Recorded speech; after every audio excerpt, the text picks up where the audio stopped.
Hi guys, finally अपन ने अपने civics 8th class के 3 चैप्टर कंप्लीट कर लिए हैं। तो आज इस वीडियो लेक्चर से अपन 4th चैप्टर स्टार्ट करेंगे, जुडिशरी। ठीक है, जो कि एक बहुत छोटा चैप्टर है, बहुत जल्दी कंप्लीट हो जाएगा। इस चैप्टर में अपन मेनली जुडिशियल सिस्टम के बारे में पढ़ेंगे, जुडिशरी के रोल के बारे में पढ़ेंगे, इंडिपेंडेंट जुडिशरी के बारे में पढ़ेंगे, स्ट्रक्चर पढ़ेंगे कोर्ट का, सुप्रीम कोर्ट क्या होता है, हाई कोर्ट क्या होता है, लोअर कोर्ट क्या होते हैं। ठीक है, इसके अलावा सिविल लॉ क्या है, क्रिमिनल लॉ क्या है। ओके, तो चलिए जल्दी से स्टार्ट करते हैं। तो देखिए, आपने बहुत बार न्यूज़पेपर में पढ़ा होगा या देखा होगा टीवी में कि जुडिशरी ने या सुप्रीम कोर्ट ने ये फैसला लिया, जुडिशरी ने ये काम किया। तो एक किसी भी कंट्री को सुप्रीम कोर्ट, हाई कोर्ट या जुडिशरी की क्या ज़रूरत है। तो देखिए, जैसे इंडिया में अपने पास अपन रूल ऑफ लॉ फॉलो करते हैं। रूल ऑफ लॉ का मतलब क्या होता है कि जो लॉ है वो सब में इक्वली अप्लाई होगा, मतलब सारे पर्सन के लिए इक्वली अप्लाई होगा, और कुछ फिक्स्ड प्रोसीजर होगा। अगर कोई लॉ वॉयलेट हो जाता है या कोई किसी लॉ को वॉयलेट कर देता है तो एक फिक्स्ड प्रोसीजर फॉलो करना होगा। ठीक है, तो देखिए, रूल ऑफ लॉ को इन्फोर्स करने के लिए ही अपने पास जुडिशियल सिस्टम है या कोर्ट का सिस्टम है। ठीक है, जिसमें अगर सिटीजन्स का कोई लॉ वॉयलेट हो तो वो कोर्ट में जाके अप्रोच कर सकें, केस कर सकें। ठीक है, जिससे उनको जस्टिस मिल सके। ठीक है, तो रूल ऑफ लॉ का मतलब होता है कि लॉ सब में इक्वली अप्लाई होगा और फिक्स्ड प्रोसीजर फॉलो होगा अगर कोई लॉ वॉयलेट हो जाता है। इसी को इन्फोर्स करने के लिए अपने यहाँ जुडिशियल सिस्टम है। जुडिशियल सिस्टम और कोर्ट्स में सिटीजन्स अप्रोच कर सकते हैं, केस कर सकते हैं अगर उनका कोई लॉ वॉयलेट होता है। ठीक है, इसके अलावा जुडिशरी बहुत क्रूशियल रोल प्ले करती है डेमोक्रेसी की फंक्शनिंग में। कैसे?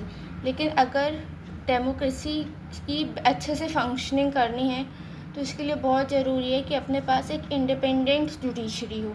इंडिपेंडेंट जुडिशरी क्या होती है, चलिए डिस्कस कर लेते हैं। ठीक है ना, लेकिन उससे पहले अपन ये देख लेते हैं कि जुडिशरी के रोल क्या है, क्या काम करती है जुडिशरी।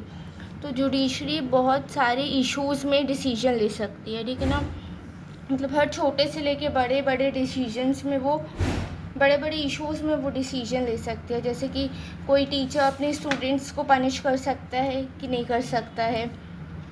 ठीक है, और इस पे कि किसी रिवर का वाटर 2 स्टेट के बीच में कैसे बटेगा, या तो किसी को पनिश भी कर सकता है जिसने कोई क्राइम किया है। ठीक है, अगर अपन ब्रॉडली बात करें तो ये सारे डिसीजंस 3 सब हेडिंग में अपन देख सकते हैं। पहला है डिस्प्यूट रेजोल्यूशन, दूसरा है जुडिशियल रिव्यू, और थर्ड है upholding the laws and enforcing fundamental right. तो देखिए, डिस्प्यूट रेजोल्यूशन में क्या है, तो जुडिशरी है ना, जो कोर्ट्स हैं इंडिया में, वो 2 एंटिटीज़ के बीच में अगर डिस्प्यूट हो जाता है तो उसको रिजॉल्व करवाते हैं। मतलब अगर कोई लड़ाई हो जाती है तो उसको सुलझाते हैं। ठीक है ना, तो वो लड़ाई किन किन के बीच में हो सकती है, 2 सिटीजन्स के बीच में हो सकती है। ठीक है ना, सिटीजन्स या गवर्नमेंट के बीच में हो सकती है। देखिए, 2 सिटीजन्स के बीच में कैसे हो सकती है, जैसे कि आपके नेबर ने आपकी कोई प्रीशियस थिंग चुरा ली। ठीक है ना, आपका कोई गोल्ड चुरा लिया तो आपने उनके खिलाफ़ कोर्ट में एफआईआर कर दी। ठीक है ना, तो ऐसे 2 सिटीजन्स के बीच में डिस्प्यूट हुआ, उसको रिजॉल्व करवाएगी।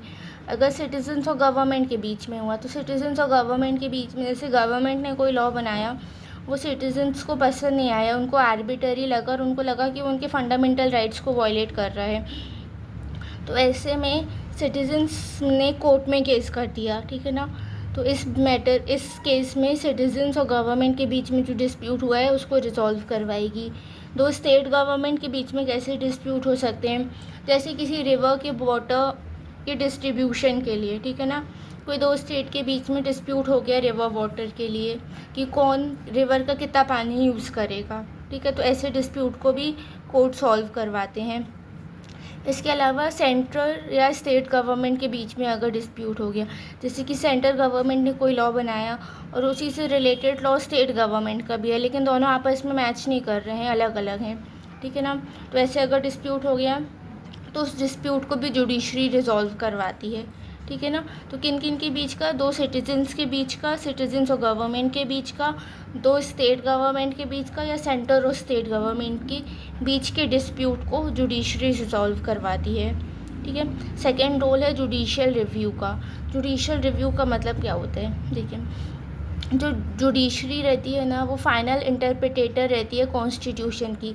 मतलब कॉन्स्टिट्यूशन में जो लिखा है ना, जो प्रोविजंस लिखे हैं, उसको जुडिशरी एक्सप्लेन करती है। ठीक है।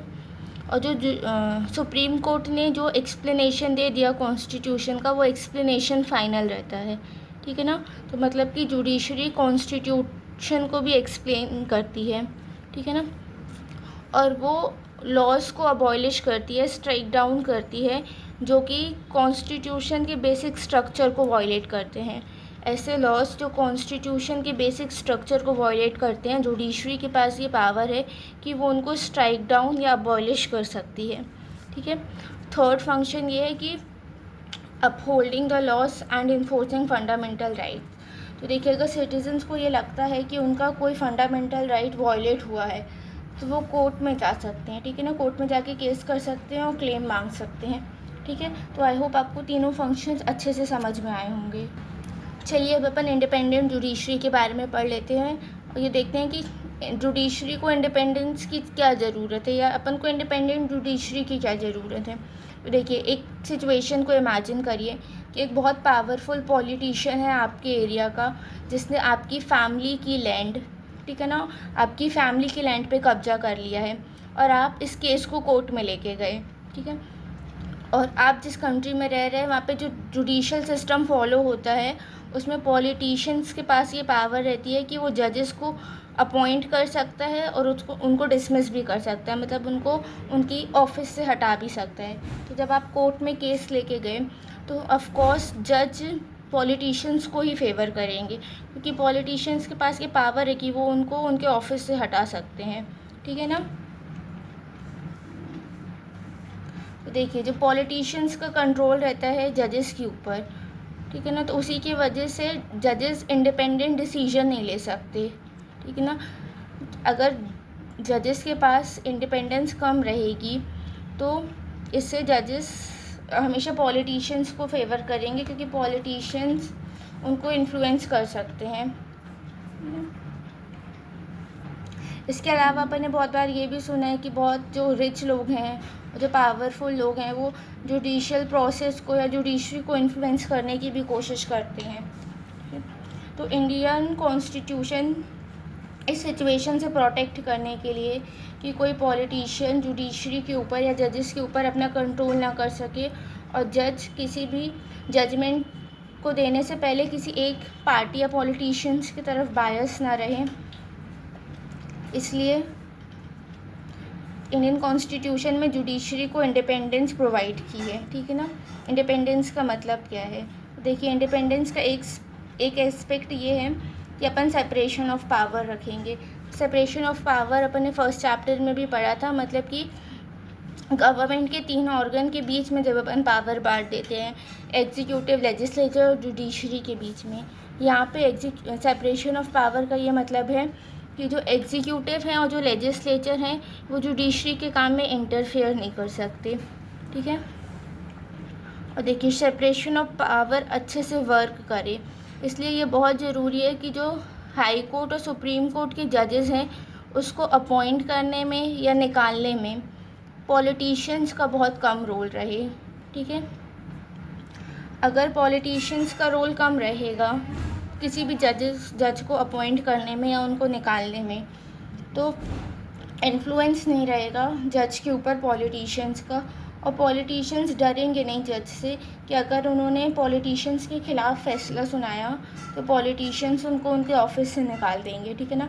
ये डर ख़त्म हो जाएगा जजेस के मन से, तो वो अच्छा डिसीजन ले पाएंगे जो किसी एक पॉलिटिशियन की तरफ बायस ना हो। ठीक है।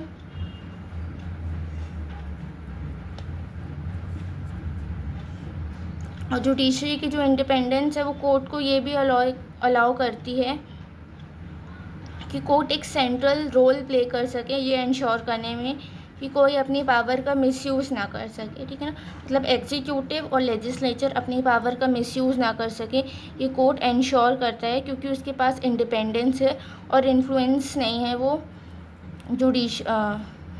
लेजिस्लेचर और एग्जीक्यूटिव से, ठीक है। इसके अलावा जुडिशरी की इंडिपेंडेंस बहुत क्रूशियल रोल प्ले करती है फंडामेंटल राइट्स को प्रोटेक्ट करने के लिए, क्योंकि अपन पहले भी पढ़ चुके हैं कि सिटीजन्स कोर्ट में अप्रोच कर सकते हैं, कोर्ट में केस कर सकते हैं अगर उनको ये लगता है कि उनके फंडामेंटल राइट्स वायलेट हुए हैं, ठीक है।